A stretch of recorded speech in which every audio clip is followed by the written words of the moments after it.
어쨌든 정청래 당대표가 되면서 개혁을 강조하고 있습니다. 지금 검찰, 언론, 사법개혁특별위원회 공식 출범하면서 수장도 바로 임명했고요. 또 시점도 추석 전에 개혁 완수하겠다까지 못 받고 있습니다. 어제 그래서 방송법 개정안이 하나 통과가 됐어요. 이거 먼저 좀 짚어보고 싶은데요. 정청래 체제 1호 법안 어떻게 좀 보고 계실지요?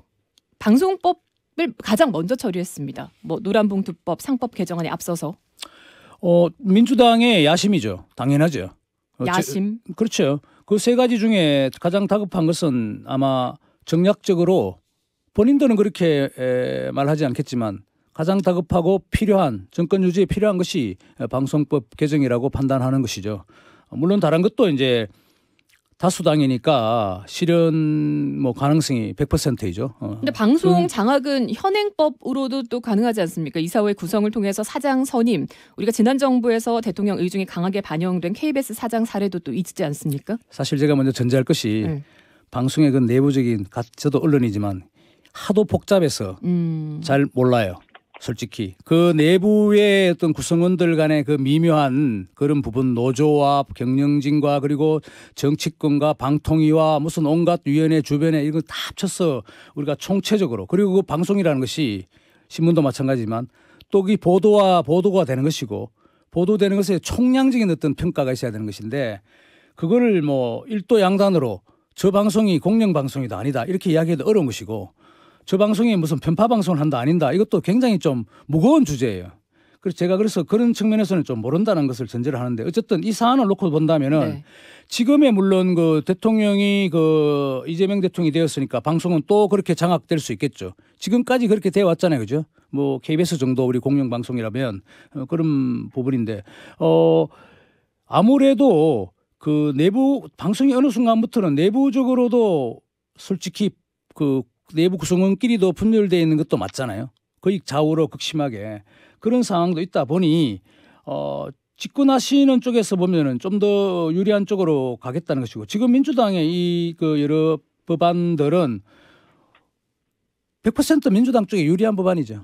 국민의힘이 우려하는 것처럼 이거는 방송의 독립성 보장보다는 방송 장악 법에 가깝다라고 이제 박전 실장님 보시는 것 같은데. 국민의힘은 충분히 그렇게 생각할 수 있고, 제가 보기에도 청 기자님한테도 또 발언 기회 드리죠.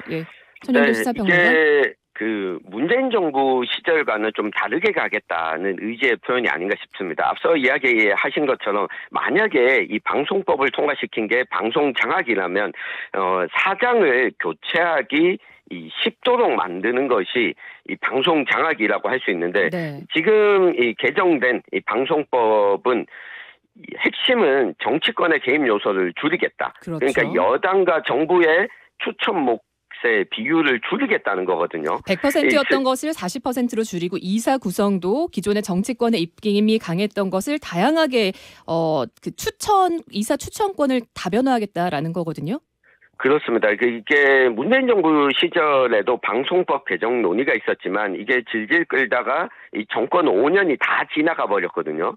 그러다 보니까 이 정권 초창기에 이 방송법의 경우에 우리가 정권이 직접적으로 이 방송에 대해서 개입하지 않겠다라고 하는 모습을 좀 보여주는 것. 이것을 이 정청래 더불어민주당 신임 대표는 이전 정부 시절에 여당을 하면서 좀 실패했던 것들을 이제는 다시 반복하지 않겠다라고 하는 의지의 이 표현이 아닌가 싶고요. 이 공영방송을 강화하는 것은 어찌 보면 정부와 집권 여당의 이 사장 결정 권한을 멀리 떨어뜨려 놓는 것.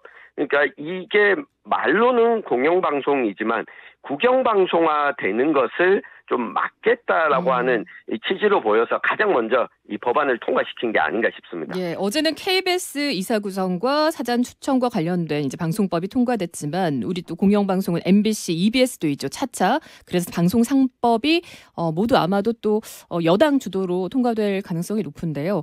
어떻게 보십니까? 이 공영방송의 사장 추천권을 어쨌든 취지는 국민에게 돌려주겠다라는 것. 그건 말을 그렇게 하는 거죠. 근데 우리가 본질적으로 이 문제를 생각해야 되는 것이, 자유라는 것은 있죠. 언론 자유를 포함해서 법적인 제도로 주어지는 게 아니에요. 이게 좀 착각하고 있는 건데, 뭐 좋은 제도를 만들고 뭐 사장을 선임하면 언론 자유가 되고 뭘 할 것 같으면 누가 어느 나라인들 못 하겠어요. 특히 언론 부분은 그 구성원들이나 그 내부적인 수십 년, 수백 년 쌓아 올린 그 결과물이 돼야 하는 것이지. 예. 이것이 특정 정권이 야당은 반대하는데 우리가 법을 만들어서 국민한테 언론 뭐 자유를 돌려주겠다. 언론의 뭐 공정성을. 아니 지금 당장 그렇게 하면 민주당이 100번 유리하다니까 우리 사회에서는 지금.